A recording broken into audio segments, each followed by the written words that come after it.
नमस्ते। आइए देखते हैं भारत का सौंदर्य और वैभव। हम आए हैं भगवान श्री कृष्ण की द्वारका नगरी में। द्वारका नगरी के सारे प्रेक्षणीय एवं दर्शनीय ठिकान हम देखने वाले हैं और ये सारे ठिकान आपको भी दिखाने वाले हैं। हमने होटल में अपना लगेज रख दिया है और रिक्शा पकड़कर थोड़ी सी पेट पूजा कर कर हम द्वारका नगरी का दर्शन करने के लिए जाने वाले हैं। और हम जो जो यहाँ पर द्वारका नगरी में देखेंगे वो सारे ठिकान आपको भी दिखाने वाले हैं। तो चलिए चलते हैं। बाई बाजू में बैठे हुए काका हमें द्वारका नगरी का दर्शन कराने वाले हैं। इसमें प्राचीन रुक्मिणी मंदिर, गोपी तालाब, नागेश्वर मंदिर, बेट द्वारका, ये चारों ठिकान हमें केवल 1200 रुपए में ये काका दिखाने वाले हैं। हम अभी द्वारका नगरी का दर्शन ये काका के साथ करने वाले हैं। आप देख सकते हैं पीछे मैं, पूजा और भाटे काकू बैठे हैं, भाटे काका आगे बैठे हैं। हमने इस द्वारका नगरी का दर्शन करने के लिए भी रिक्शा से ही जाने का निर्णय लिया। हमने अपनी गाड़ी लेने का निर्णय नहीं लिया। यह हमारी पद्धति है कि हम हमारी गाड़ी से कोई भी जहां भी जाते हैं वो गाड़ी लेके नहीं जाते हैं। हम वहां का लोकल रिक्शा या टैक्सी पकड़ते हैं, क्योंकि हम जिसके साथ जाते हैं उसको वो गांव मालूम रहता है, वो हमें सब कुछ दिखाता है। पार्किंग की जगह हमें मालूम नहीं रहती है, वो हमें बहुत सारा इंफॉर्मेशन देता है, इसलिए हम उनके साथ ही जाते हैं। हमारा पहला दर्शन होने वाला है रुक्मिणी माता मंदिर का। हमें सामने जो दिखाई दे रही है वो रुक्मिणी माता मंदिर की कमान है। यहाँ से हमें रुक्मिणी माता मंदिर जाना है। यहाँ पर भी गौ माता को खिलाने के लिए चारा विक्री केंद्र है।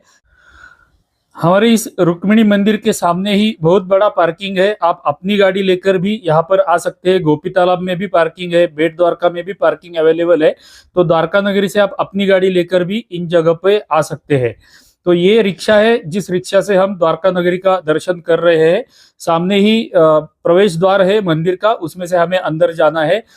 अभी आप जो देख रहे हैं इस चलचित्र में हमें द्वारका नगरी के 4 स्थल देखने हैं। इस रुक्मिणी मंदिर प्राचीन होने के कारण इसमें भी बहुत सा देखने जैसा और सुनने जैसा है, तो इसे भी देखने के लिए थोड़ा समय देना पड़ता है। इस चलचित्र में हम ये मंदिर संक्षिप्त रूप में आपको दिखाएंगे। इस रुक्मिणी मंदिर के लिए एक विशेष चलचित्र बनाऊंगा। उस विशेष चलचित्र में यह रुक्मिणी मंदिर में पूरी तरह से आपको दिखाऊंगा।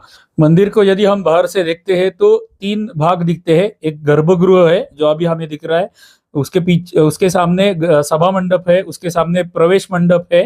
तीनों के ऊपर कलश बनाए हुए हैं।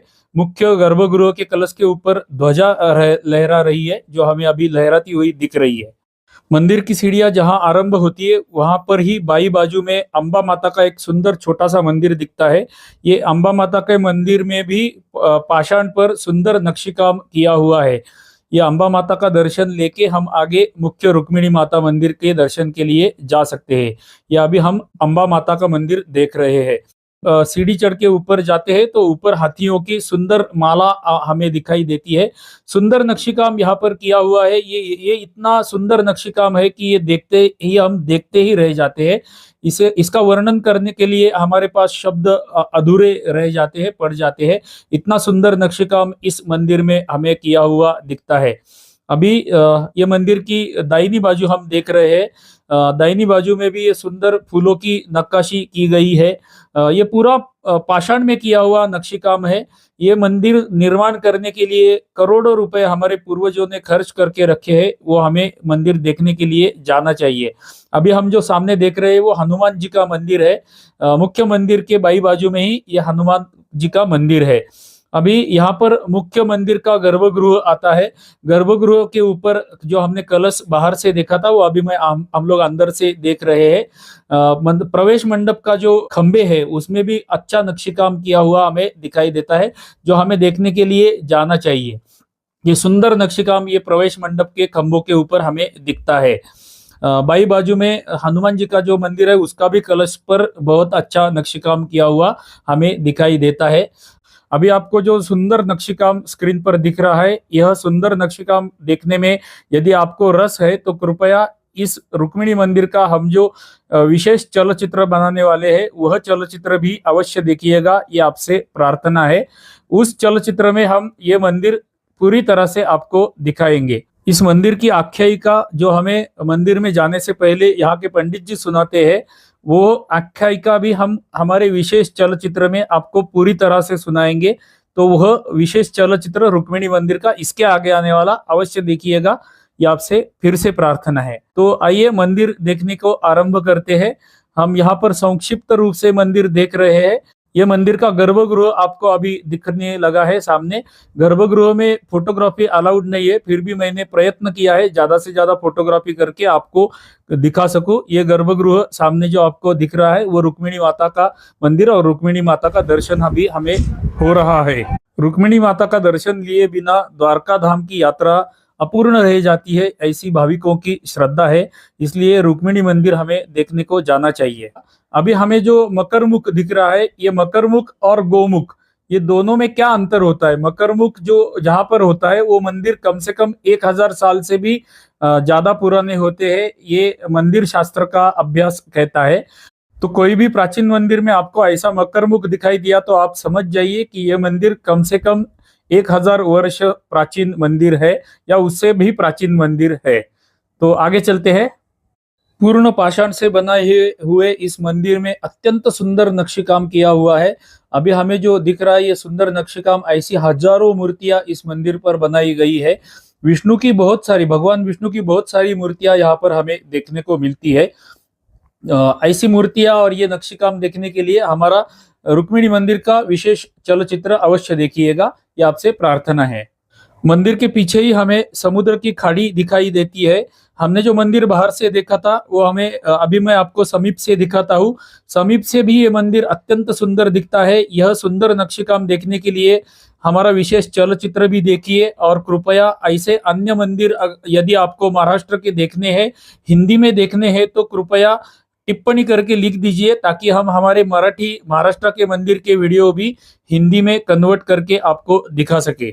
5000 वर्ष प्राचीन रुक्मिणी मंदिर देखकर अभी हम नागेश्वर मंदिर की दिशा में निकले हैं।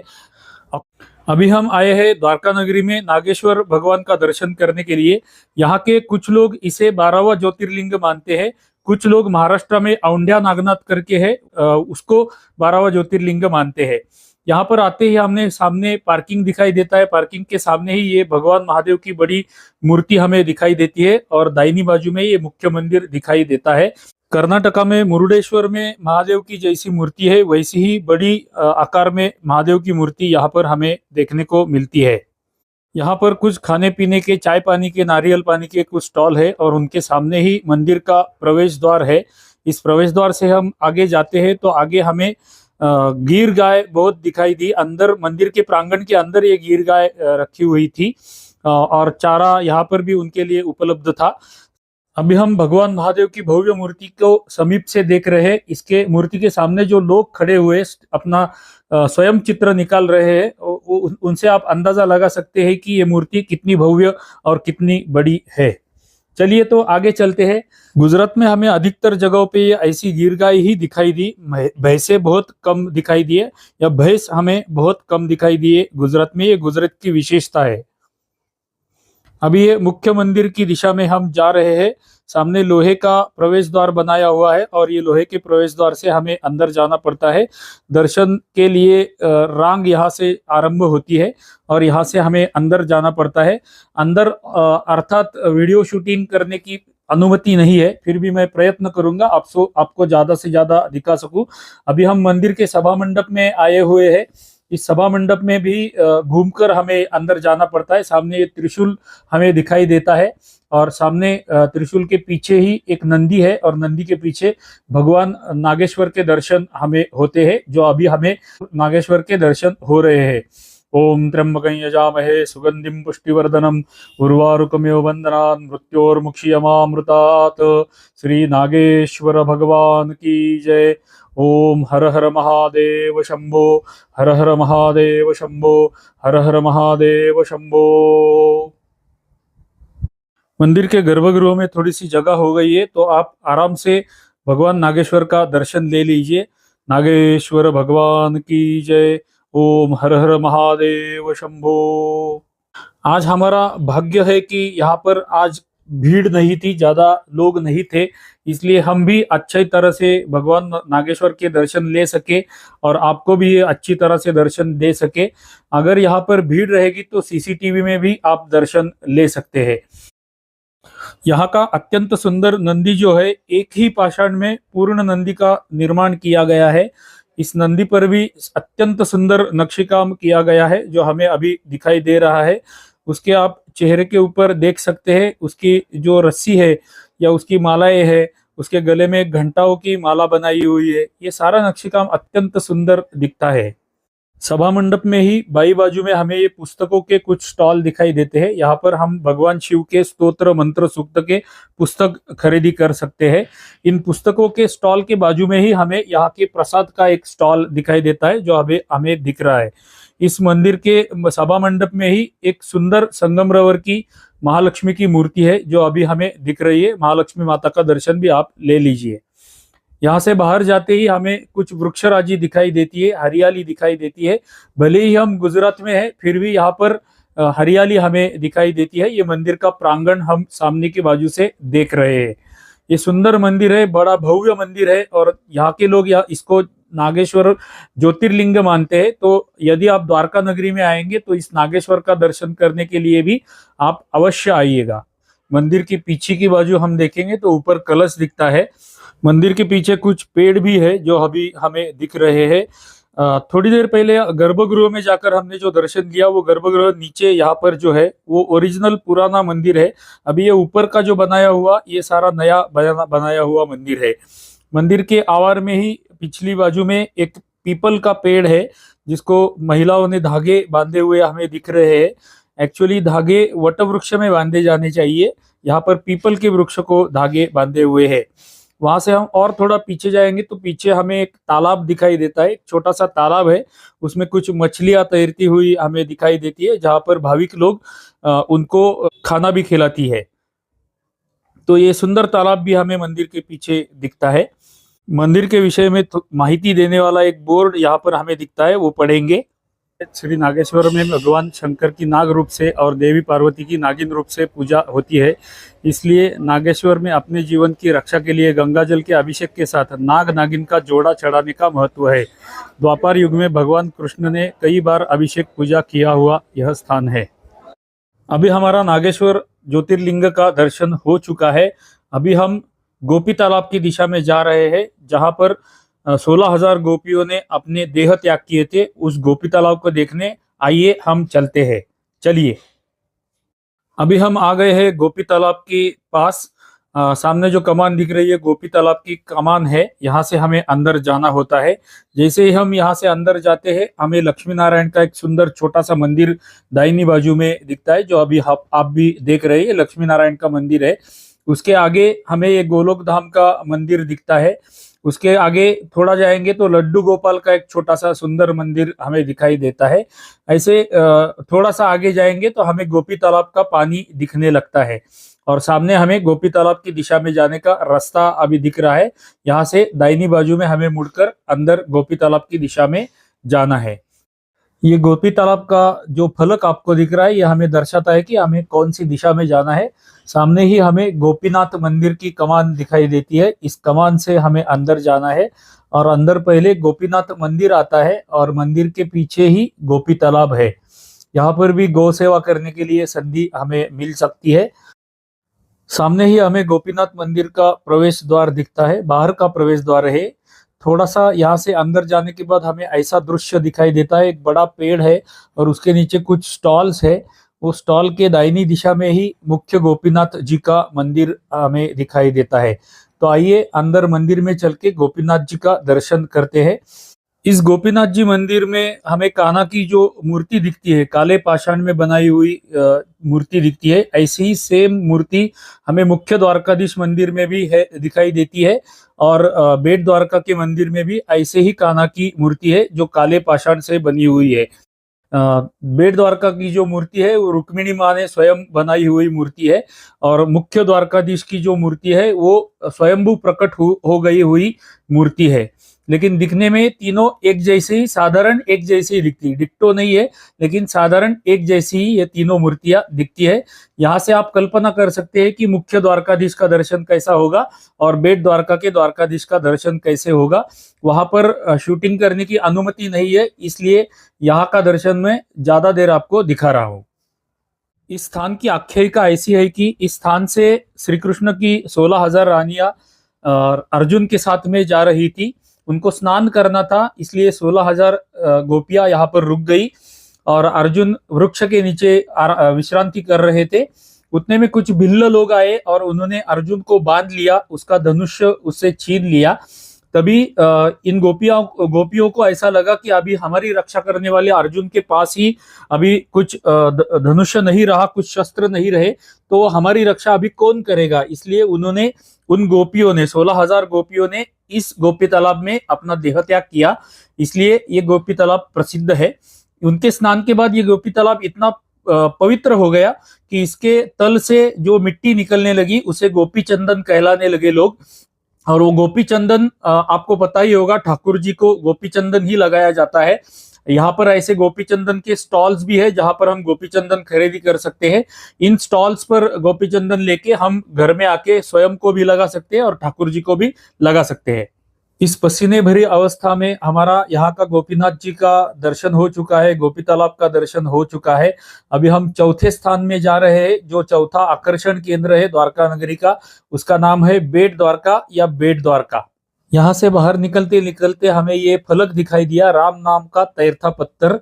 तो अंदर जाने के बाद हमें राम नाम का एक तैरता पत्थर का दर्शन हो गया, जो अभी आपको भी ये दर्शन हो रहा है। ये राम नाम का तैरता पत्थर हमें यहाँ पर देखने को मिलता है। अभी हम आए हैं ओखा जेट्टी सेंटर पे। ओखा इस स्थान का नाम है जहां से बेट द्वारका जाने के लिए हमें बोट मिलती है। ओखा जेट्टी सेंटर से हमें अंदर जाना है। जैसे ही हम यहाँ से अंदर प्रवेश करते हैं, हमें टिपिकल एक समुद्र किनारा जैसे होता है, बीच जैसे होता है, वैसा ही दृश्य यहाँ पर देखने को मिलता है। बहुत सारे स्टॉल्स यहाँ पर है। अंदर पार्किंग की जगह नहीं है, लेकिन बाहर आप अपनी गाड़ी लगा सकते हैं। ये चारों स्थान जो हम अभी देख रहे हैं या देखे, ये लगभग मुख्य द्वारका से 25 किलोमीटर की अंतर पर है। तो आप अपनी गाड़ी लेकर भी आ सकते हैं। हमारी जैसे रिक्शा करने की ही आपको आवश्यकता नहीं है, अपनी गाड़ी लेकर भी आप यहाँ पर आ सकते हैं। बेट द्वारका जाने के लिए बोट का शुल्क जो होता है, प्रति व्यक्ति 20 रुपए का टिकट यहाँ से हमें निकालना पड़ता है। यहाँ पर कड़ी धूप में चाय का आनंद लेकर हम बोट की दिशा में चले गए और बोट में सवार हो गए, बोट में बैठ गए। आप देख सकते हैं कि हमारे पीछे पूरा नीला समुद्र दिखाई देता है, सागर दिखाई देता है। बोट में ऐसे पैसेंजर्स भर के 20 रुपए प्रति व्यक्ति टिकट होता है। सुंदर बोट का प्रवास होता है, 15-20 मिनट का ही प्रवास है। अभी आप देख सकते हैं कितना सुंदर पानी सागर का दिख रहा है। अभी हमारा बोट निकल चुका है, उसने किनारा छोड़ दिया है और अभी हम बेट द्वारका की दिशा में चल दिए हैं। पीछे आप दृश्य देखते रहिए, सागर के सुंदर दृश्य आपको पीछे दिखते रहेंगे। यहाँ ये 15-20 मिनट का प्रवास करने के लिए, समुद्र प्रवास करने के लिए भी अत्यंत आनंद आता है। उससे भी बड़ा आनंद ये होता है कि हम बेट द्वारका में दर्शन करने के लिए जा रहे हैं और ये दर्शन का आनंद अधिक अधिक होता है। तो ये समुद्र का प्रवास एंजॉय करते करते, इसका आनंद लेते लेते धीरे धीरे हमारी बोट बेट द्वारका की दिशा में जा रही थी। लोग अपने सेल्फी निकाल रहे थे, स्वयं छायाचित्र निकाल रहे थे। हमने भी कुछ अपने छायाचित्र निकाल लिए, शूटिंग कर लिए। आप भी समुद्र प्रवास का आनंद ले लीजिए। तो आइए, बेट द्वारका में आपका स्वागत है। बेट द्वारका में ऐसा दृश्य हमें दिखाई देता है जैसे हम बोट से उतरते हैं। यहाँ पर सामने हमें जो रास्ता दिख रहा है, मार्ग दिख रहा है, इस मार्ग से हमें द्वारकाधीश मंदिर की दिशा में जाना है। हम पैदल भी जा सकते हैं, यहाँ पर रिक्शा भी मिलते हैं। रिक्शा वाला 50 रुपया लेता है, प्रति व्यक्ति 50 रुपया। 50 रुपये में वो मकर ध्वज मंदिर तथा हनुमान दांडी यानी हनुमान मंदिर भी दिखाते हैं और मुख्य द्वारकाधीश मंदिर भी दिखाते हैं। हम तो पैदल जा रहे हैं क्योंकि हमारे पास समय की मर्यादा है, तो हम मकर ध्वज मंदिर और हनुमान दांडी नहीं देखने वाले हैं। हम केवल मुख्य द्वारकाधीश मंदिर का ही दर्शन आज करने वाले हैं और आपको भी दिखाने वाले हैं। यदि आपके पास समय रहेगा तो आप हनुमान मंदिर और मकर ध्वज मंदिर के लिए भी जा सकते हैं। दर्शकों हो, आपसे प्रार्थना है कि कृपया वीडियो को लाइक कर दीजिए, एक छोटा सा कमेंट कर दीजिए और अधिकाधिक लोगों को यह वीडियो शेयर कर दीजिए। अभी हम पहुँचे हैं द्वारकाधीश, जो बेट द्वारका का जो द्वारकाधीश मंदिर है उसके एकदम समीप हम पहुंच गए हैं और द्वारकाधीश मंदिर की दिशा में अभी हम जा रहे हैं। ठाकुर जी का हमें दर्शन होने वाला है तो मन बहुत उल्लसित हो रहा है। अभी यहाँ पर आप देख सकते हैं कि द्वारकाधीश मंदिर की दिशा में जाने के लिए बोर्ड्स ऐसे जगह जगह पे लगे हुए हैं। बेट द्वारका वो स्थल है जहाँ पर भगवान श्री कृष्ण की और उनके मित्र सुदामा की भेंट हुई थी। तो कुछ लोग इसे बेट द्वारका बोलते हैं, कुछ लोग इसे भेंट द्वारका भी बोलते हैं। भेंट यानी कि श्री कृष्ण और सुदामा इनकी भेंट यहाँ पर हुई थी, इसलिए भेंट द्वारका बोलते हैं। अभी हम मंदिर का प्रांगण देख रहे हैं। मंदिर के प्रांगण में एक भोजनालय भी है और भोजनालय के सामने ही दर्शन का जो रांग होता है, क्यू होता है, वो यहाँ से आरंभ होता है। इस मंदिर में इस पॉइंट से आगे अपने कोई भी कैमरा, मोबाइल, इलेक्ट्रिक चार्जर कुछ भी लेके जाने के लिए अनुमति नहीं है। वो सारे हमें लॉकर में जमा करने पड़ते हैं। वो लॉकर की सुविधा भी वहीं पर सामने है, जो अभी हमें दिख रहा है ये लॉकर है। यहाँ पर हमें सारे इलेक्ट्रॉनिक गैजेट जमा करके दर्शन के लिए अंदर जाना पड़ता है। अभी हम दर्शन के लिए अंदर जा रहे हैं। आने के बाद आपको बताएंगे कि हमारा दर्शन कैसा रहा। मंदिर में दर्शन करने के लिए और बाहर आने के लिए हमें कम से कम 1.25 से 1.5 घंटा लगा। अंदर जाने के बाद यहाँ के पंडित जी हमें इस मंदिर की पूरी आख्यायिका बताते हैं। यहाँ पर श्री कृष्ण सुदामा की भेंट कैसी हुई, उसकी पूरी कहानी वो हमें बताते हैं। इस स्थल का महात्म्य वो बताते हैं कि यहाँ पर श्री कृष्ण और सुदामा की भेंट दी थी और उस चावल लेके सुदामा जी आए थे, इसलिए यहाँ पर हमें भी चावल का प्रसाद दिया जाता है। और ऐसा भाविकों की श्रद्धा है कि यहाँ के चावल अगर हम घर पे लेके जाते हैं और अपने घर की तिजोरी में और हमारे घर के चावल के डब्बे में वो यहाँ के चावल डालते हैं, तो उस घर में कभी भी अन्न की, धान्य की कभी भी कमी नहीं पड़ती है। ऐसी अनेक भाविकों की श्रद्धा है। इसलिए आप भी जब यहाँ आएंगे बेट द्वारका दर्शन करने के लिए, तो थोड़ा सा समय निकाल के आइए और यहाँ का चावल का प्रसाद अवश्य अपने घर पे लेके जाइए, ये आपसे प्रार्थना है। तो अभी हमारा दर्शन पूर्ण हो चुका है और हम अभी यहाँ से द्वारका की दिशा में जाने के लिए निकले हैं। हम इस दिशा से आए थे, बेट द्वारका तक आने के लिए बोट से हम यहाँ पर आए थे। सामने आप दिख रहे हैं सूर्यास्त हो रहा है, उसके सामने एक सेतु का बंधन चालू है। सेतु बंधन यानी कि आंग्ल भाषा में ब्रिज का कंस्ट्रक्शन चालू है। जब ये सेतु बांधकर पूरा हो जाएगा तब आप हमें अपनी गाड़ी लेकर हम डायरेक्ट बेट द्वारका जा सकेंगे। बोट से आने की यहाँ पर आवश्यकता नहीं रहेगी। तो चलिए चलते हैं, फिर से बोट में बैठते हैं और मुख्य द्वारका नगरी के दिशा में अभी हम चलते हैं। आप भी चलिए हमारे साथ द्वारका नगरी की दिशा में। सुप्रभात। प्रातःकाल के 6 बज चुके हैं। कल रात को हमें इस होटल में पहुंचने के लिए लगभग 9:30-10 बज गए थे। हम लोग थक भी गए थे, इसलिए हमने खाना खाया और सो गए।